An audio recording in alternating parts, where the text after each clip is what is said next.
দীর্ঘদিন সংস্কার না করায় দিনাজপুরের হিলির ৩টি ইউনিয়নের সড়কগুলো চলাচলের অনুপযোগী হয়ে পড়েছে।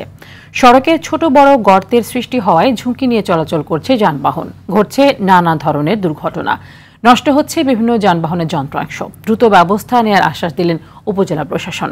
হিলি প্রতিনিধি আব্দুল আজিজের পাঠানো তথ্যচিত্রে বিস্তারিত জানাচ্ছেন আবরার মাহি।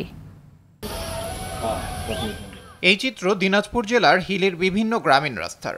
এই রাস্তা দিয়ে প্রতিদিন স্কুল পড়ুয়া শিক্ষার্থী, কৃষক, দিনমজুর থেকে শুরু করে হাজারো মানুষ যাতায়াত করেন প্রতিদিন। কিন্তু রাস্তার এই দুরবস্থায় চরম দুর্ভোগ পোহাতে হচ্ছে সাধারণ মানুষকে। দীর্ঘদিন ধরে এই সড়কগুলো সংস্কার না করায় ইতোমধ্যে সড়কে ছোট বড় গর্ত সৃষ্টি হয়ে মানুষজনের চলাচলের অনুপযোগী হয়ে পড়েছে।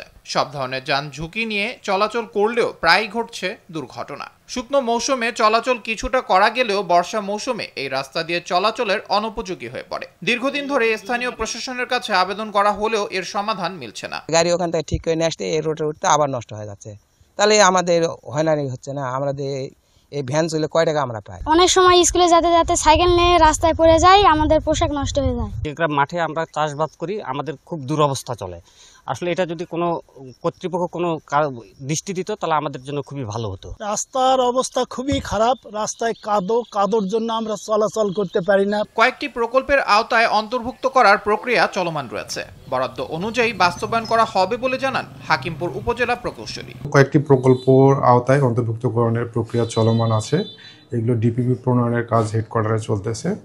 আমাদের কাছ থেকে বিভিন্ন ধরনের তথ্য নিয়েছে। এর ফলে এগুলো একনেক হয়ে অ্যাপ্রুভাল হয়ে আসলে তারপরে পর্যায়ক্রমে একটার পর একটা বরাদ্দ অনুযায়ী বাস্তবায়ন করা হবে।